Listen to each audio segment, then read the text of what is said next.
The election too close to call, but Donald Trump claims victory and alleges voter fraud. Joe Biden urges patience and tells supporters the result could take days.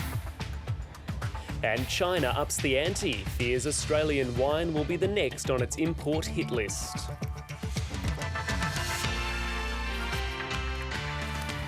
This is ABC Late News. Hello, I'm Ben Gabbana. Donald Trump has declared the US election a major fraud and says, as far as he's concerned, he's won the presidency again. Earlier, Mr. Biden told supporters the Democrats were on track to win, as counting continued in key battleground states. These are live pictures of votes being counted in Pennsylvania, where it's just gone 9 a.m. and America is starting a new day with an uncertain future. It's this vote counting the president wants halted and says he'll take the fight to the Supreme Court. This is a fraud on the American public. This is an embarrassment to our country. We were getting ready to win this election. Frankly, we did win this election. We did win this election. So our goal now is to ensure the integrity for the good of this nation. This is a very big moment. This is a major fraud in our nation. We want the law to be used in a proper manner. So we'll be going to the U.S. Supreme Court. We want all voting to stop. We don't want them to find any ballots at 4 o'clock in the morning and add them to the list, okay? It's a very sad moment. To me, this is a very sad moment, and we will win this, and as far as I'm concerned, we already have won it. So I just want to thank you.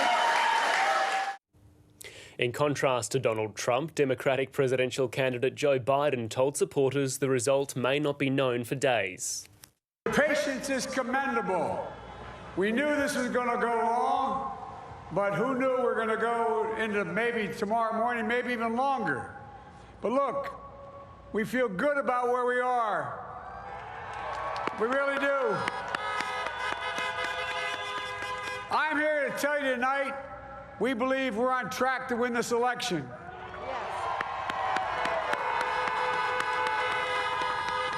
We knew because of the unprecedented early vote and the mail-in vote that it was going to take a while. We're going to have to be patient until the hard work of tallying the votes is finished. And it ain't over till every vote is counted, every ballot is counted.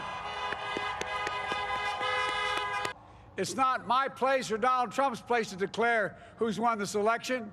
That's the decision of the American people. But I'm optimistic about this outcome. It's been a ferocious few days of campaigning by both camps. Here's North America correspondent David Lipson, who's been following the Trump campaign. From the beaches of Miami to the Latino-heavy suburbs, a red wave washed through Florida. Donald Trump flagged the risk of a lurch to the left if he lost, and it hit home with Cubans and Venezuelans who fled socialist governments. On some streets, the president's followers faced off with their opposition. In Washington, D.C., what started as a jubilant celebration for Joe Biden soon turned ugly as the race tightened. Black-clad militant activists marched downtown, camera-shy. Be asked to stop filming. Okay. To stop filming. Okay. And looking for trouble. Having thrown everything into the final stages of the campaign, the president thanked his staff at Republican HQ, his voice gravelly, but his confidence never faltered. Winning is easy. Losing is never easy. Not for me, it's not. Amid fears of chaos or even violence at the ballot box, Election Day went relatively smoothly. Just flip it over if you want to do that. There were some reports of intimidation, supporters getting too close to those about to cast their ballots, but not much more. This is history in the making, ladies and gentlemen. Voting had to be extended in Nevada as some polling stations didn't open on time. There were long lines to vote turnout could break records all over the country. In true Texas style, some even arrived on horseback. It's going to be so wonderful for our country because we get to open up America again, and we all want that. He's reached out to the common man and has supported jobs, bringing jobs back to America. Donald Trump, the disruptor, has done it again, defying the pollsters and the pundits. Joe Biden's camp hoped a clear win for the Democratic challenger would signal the end of Trumpian politics. Whatever happens now, Donald Trump is here to stay. New Yorkers hoping to blow their horns to a Biden landslide were left only with a mournful tune. Joe Biden has thanked Americans for their patience with the count. The career politician has made a number of runs for the presidency, and as North America correspondent Catherine Diss reports, he's now closer than ever to achieving his dream. This morning, Joe Biden was exuberant. He returned to his childhood home in Scranton, Pennsylvania, where he was met with expectation and hope. Hey, everybody, how are you? It's good to be home. His wife Jill revved up the crowd in Florida. And are you ready to tell Donald Trump you're fired? Meet you in D.C. While his running mate Kamala Harris told voters in Michigan, Today is the day. voters in Delaware spent hours in the cold to cast their ballot. It's time for change. We need change. And we're not going to get it with the worst person that's in there already. I just really respect his policies and his focus on really bringing this country back together and making it kind of a more peaceful place to be. I am hopeful things will fall, that it'll be on the Democratic side, both taking the presidency but also the Senate. Pollsters promised they'd be more accurate this time and predicted a seemingly unbeatable lead for Joe Biden. But the vote was not as fast or clear-cut as Democratic supporters had hoped. Just after midnight at a socially distanced car rally in Delaware, Joe Biden's exuberance was still on display. And it ain't over till every vote is counted. Every ballot is counted. I'm here to tell you tonight, we believe we're on track to win this election.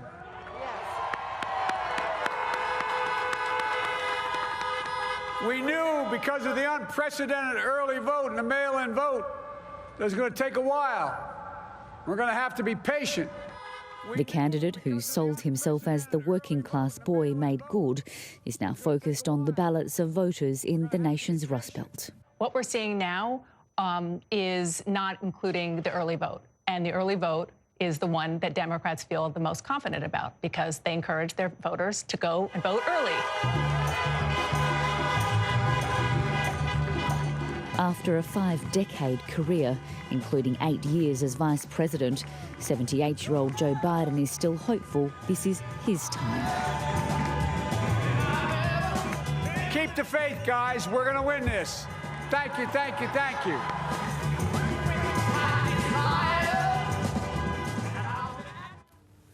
Let's check on the tallies in those crucial battleground states and the demographics each leader is most popular with. Here's Casey Briggs.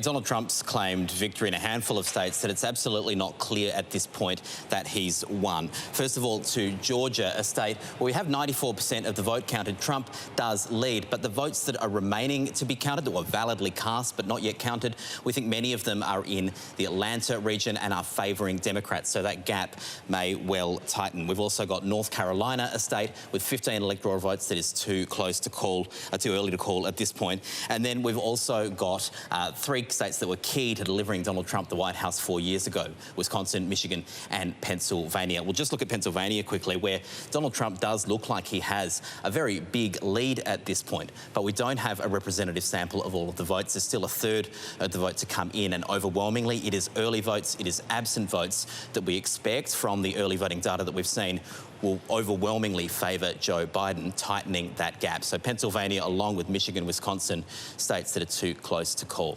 What is clear, though, from these results is that this result is not the repudiation of Donald Trump that many Democrats were hoping for. I want to show you the electoral bases of these two candidates. First, by looking at the AP Votecast data that we've got access to, just to break down where voters have been breaking for each candidate. First, to Trump's base. Trump is still winning white voters, particularly white men. He's winning among small-town rural voters, particularly white people living in those areas. Mormon voters, white evangelicals by more than 60 points, gun owners and veterans. So in other words, it's a similar sort of feeling coalition that delivered him the White House 4 years ago. Joe Biden, on the other hand, is winning among young women, black voters and African-American voters, Latino voters, those with a college degree, those who feel that they identify as moderate voters, also breaking for Joe Biden. This election has been about turnout by and large. 76% of people said they decided who they were voting for before the campaign even began. It's been about which candidate can mobilise their respective bases. As it has for many decades, Australia's pledged its firm allegiance to the United States, whatever the result of this nail-biter election. But Donald Trump's turbulent 4 years haven't been without difficulties for Australia, and there's some nervousness in government ranks about what the next 4 might bring. Political editor Andrew Probyn explains.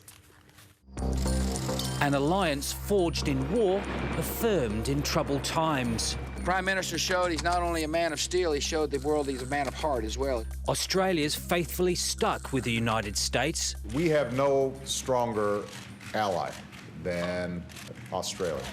Across blue and red lines. I would say a man of titanium. You know, titanium's much tougher than steel. Steeliness of the alliance tested during Donald Trump's turbulent time in the White House. We're seeing an America that recognises the limits of its own power. America, racked by its own economic inequalities, embraced the isolationism Trump offered 4 years ago. Despite appeals from Australia, he withdrew the US from a major economic pact as Trump looked everywhere for better deals, even among mates. An angry phone call between President Trump and one of our 4 closest allies. Malcolm Turnbull forced to rescue an asylum seeker deal sealed with Barack Obama, which Trump labelled the worst deal ever. But it's trade deals where Trump's been trickiest. China. He's played hardball, tariffs aimed at Beijing, triggering a trade war. Australian exports under threat at one time too. Australia's been uniquely squeezed between its top security and trade partners. Its instinct to side with America challenged by the rise of an expansionist, authoritarian superpower. The US-China relationship fundamentally determines the politico-strategic framework of the region in which Australia lives. Dennis Richardson's seen the US-Australia dynamic up close as a former ambassador to the United States and as Australia's top diplomat. This is one of the starkest choices the US has been faced with. Whatever the result, the United States is no longer the unchallenged world leader that dominated the second half of the 20th century. Beijing's the ascendant power player. America will continue to be distracted by its own decline. And while Australia will remain a faithful ally, as a resourceful, persuasive middle power, is going to have to firmly assert its own future in a strategically critical part of the world. Andrew Probyn, ABC News, Canberra. 2 former teachers at a prestigious Catholic boys' school in Perth have been found guilty of failing to report child sexual abuse, which allegedly happened during a school rugby trip overseas. Ian Francis Hales and Anthony Paul Webb both taught at Trinity College. They were each fined $1,200 and given spent convictions. The court heard the pair had learned a student was allegedly sexually assaulted by rugby teammates during a school trip to Japan in 2017, but did not report it as required. It's believed the former teachers are the first to be convicted under WA's mandatory reporting laws. Australian farmers are in limbo, waiting to hear if they're about to be hit with yet another round of trade sanctions by China. In recent days, Beijing has blocked shipments of timber, barley and rock lobsters, and rumours are swirling that more sectors might be hit before the end of the week. The Trade Minister wants to end the uncertainty, but still can't get his Chinese counterpart on the phone. Here's Foreign Affairs reporter Stephen Jedgetts. Surprises are never welcome. And for Australian farmers and fishers who depend on the huge Chinese market, uncertainty can be fatal to their business. Beijing has already blocked shipments of timber and barley. It's also left live Australian rock lobsters stranded at customs. It's a bit of a worry. 90% of the southern rock lobster caught in Victoria it has been destined for China. Leaving those who make their living from the sea struggling with difficult questions. Well, I mean, it can't be good for a fisherman's mental health, not knowing what sort of prices he's going to get for his fish. The pattern is clear. This year, Beijing has hit Australian beef, wine and barley with quarantine measures and trade sanctions. Now, importers say they've been given unofficial warnings that other industries, including sugar and coal, could be next. We do have concerns about these issues. We expect our trade with China to be undertaken consistent with WTO obligations. China's government will only issue bland statements. We hope that Australia will do more things that are conducive to mutual trust and cooperation between the two sides. Which only deepens the suspicion in Canberra that economic coercion is at play, particularly when the Trade Minister has spent months trying and failing to get his Chinese counterpart on the phone. We think that dialogue and mature dialogue, even where there are differences, remains the best way to work through these sorts of issues, and our door remains open to that dialogue. The ball is in their court. Farmers' groups are pleading with the government not to abandon diplomacy. Our message is don't give up, keep trying. Do whatever we can to keep having these conversations. Easier said than done. Stephen Jedgetts, ABC News, Canberra.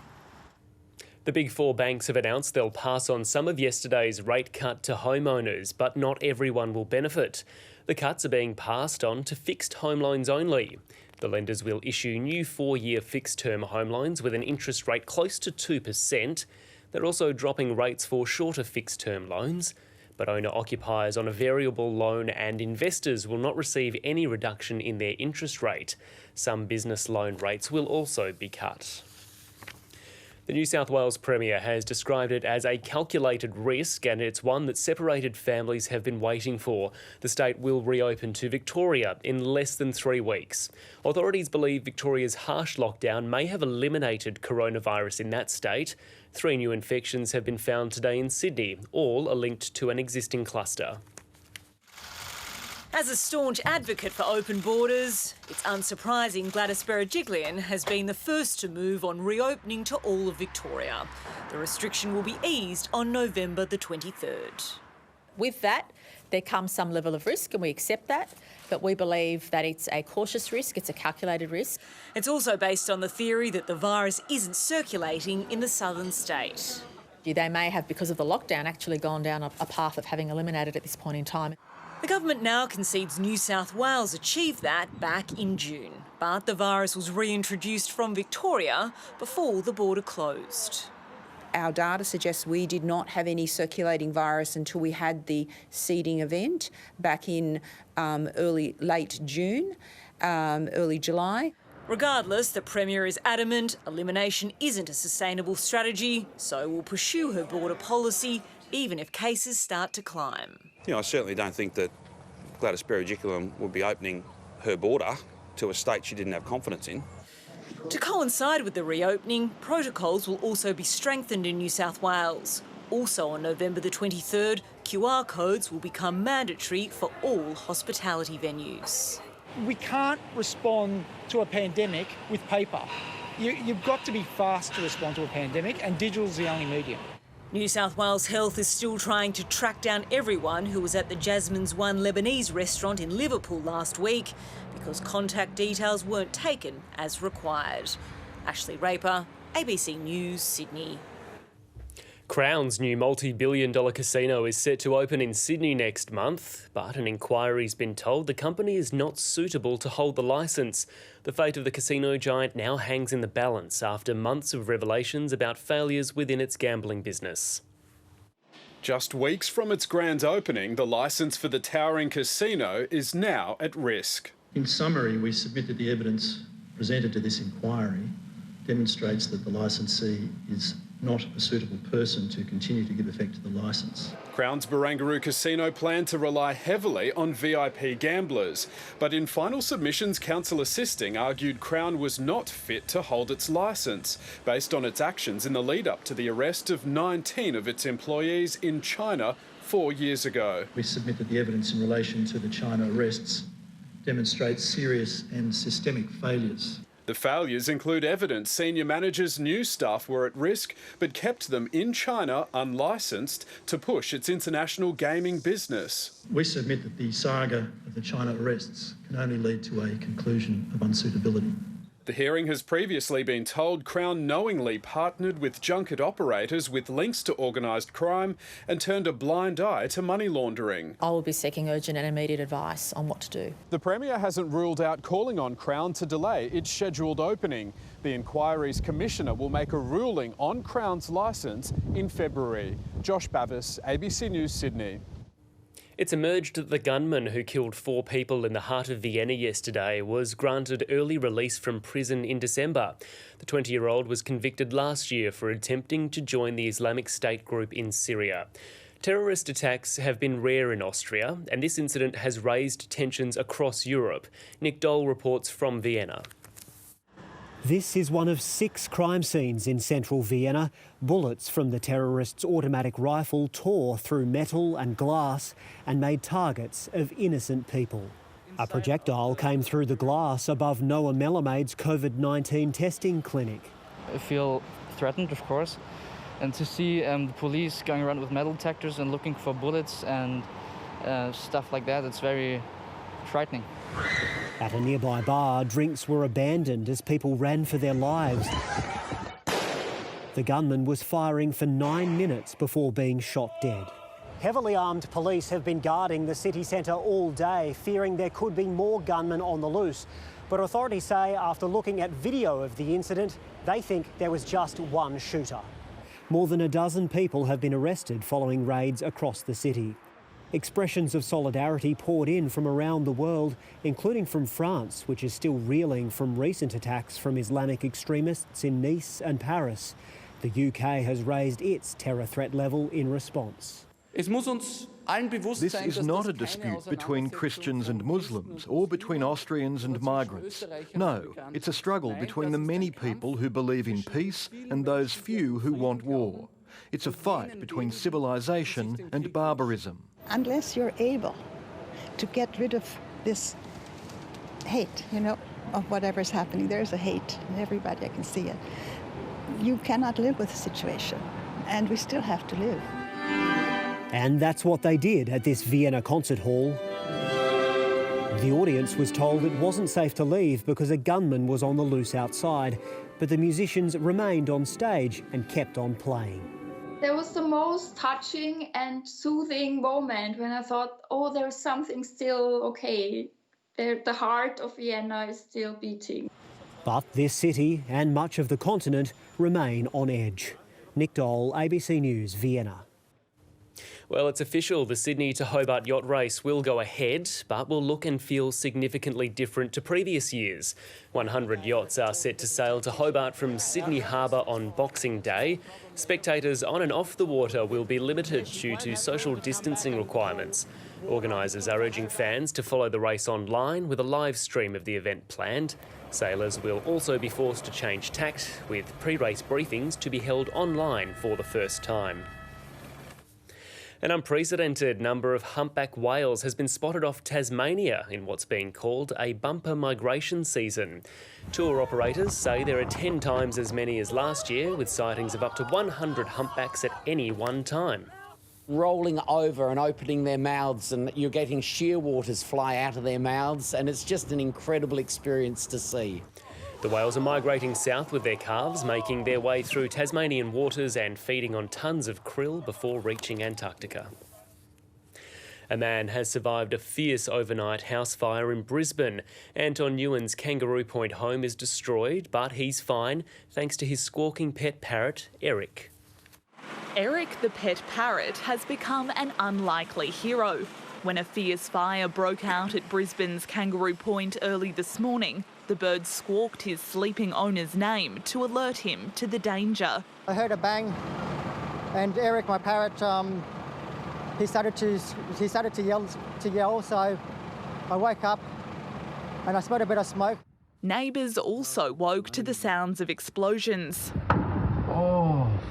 As the blaze took hold, Anton Nguyen bolted downstairs to safety. I grabbed Eric, opened the door, and looked to the back of the house and saw some flames. There's 4 people. I hope no one got hurt. Firefighters say the pair was lucky to escape unharmed. The parrot alerted him before the smoke alarms actually initiated. Crews quickly controlled the fire, but the home and everything inside has been destroyed. I'm in shock, but I'm fine. Everything's all right as long as I have myself in the bed. The cause of the blaze is under investigation. Lily Nothling, ABC News, Brisbane. Now time for a look at the weather. Here's Graham Creed.